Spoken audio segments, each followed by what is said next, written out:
how's it going? Happy New Year's, everyone. So, for this video, I just kind of want to talk a little bit about New Year's resolutions and goals and some stories about that. So, yeah, the second Friday in January, January 10th this year, is called Quitter's Day because research shows that many people actually abandon their New Year's resolutions by then, right? So, the University of Scranton actually found that about 60% of people make their goals or resolutions at the start of the year, but so 80% of them fail, only 20% actually keep going until the second week of February. So just some ideas to help you guys out to just remain consistent with your own goals and to make sure that you guys are able to achieve a successful 2025.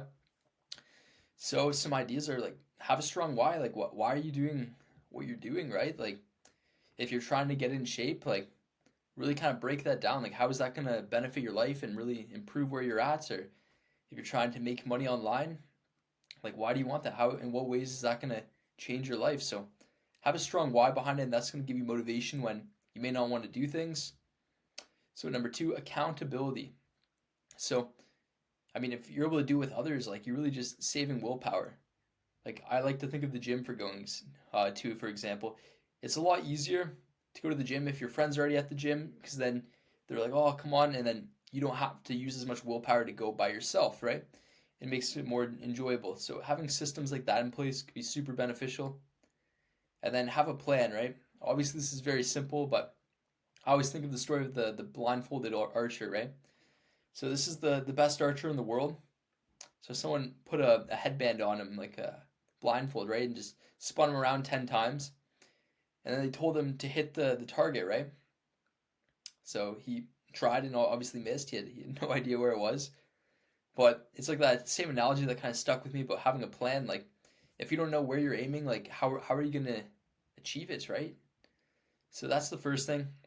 So yeah, and then also just about goals and like people who reach that. Like a Harvard graduate class had a study that of the people who wrote their goals down like on paper and made a plan to actually accomplish them. So the steps taken above, right? Only 3% of the class actually had their goals and had a clear plan to achieve them. 13% had goals and didn't write them down, and the remaining 84% had no goals at all, right? So supposedly that 3% of the class who wrote down the goals were found to be earning 10 times more than the whole 97% the rest of the class combined, right? So I found that pretty crazy, but yeah, Dr. Matthews actually also did a study where he found that you're 42% more likely to achieve goals if you write them down than those who don't. So I mean, come on guys, let's write down our goals here. So some methods that are similar to like a New Year's resolution that have become popular in the recent years are like a monk mode where people just kind of isolate themselves for a little bit, remove distractions, focus on personal growth.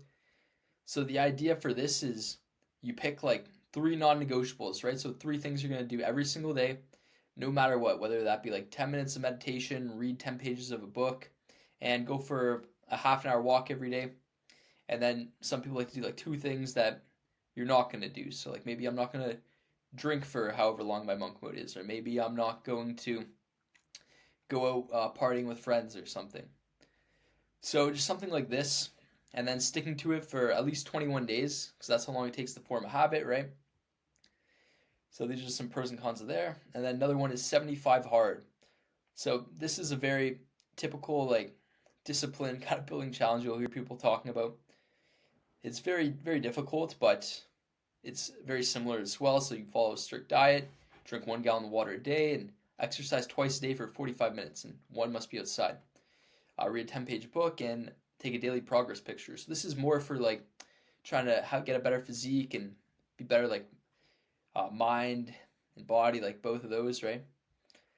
So some more pros and cons for that, but yeah, I just want to make a short video and just leave this with you guys that only 8% of people actually achieve their New Year's resolutions. So obviously I want to make sure that all you guys are one of them and you're on the path to where you want to be. So keep that in mind, right? Have a plan, have accountability to make sure you're going to keep doing it, and have a why. So on the harder days, you're going to keep going.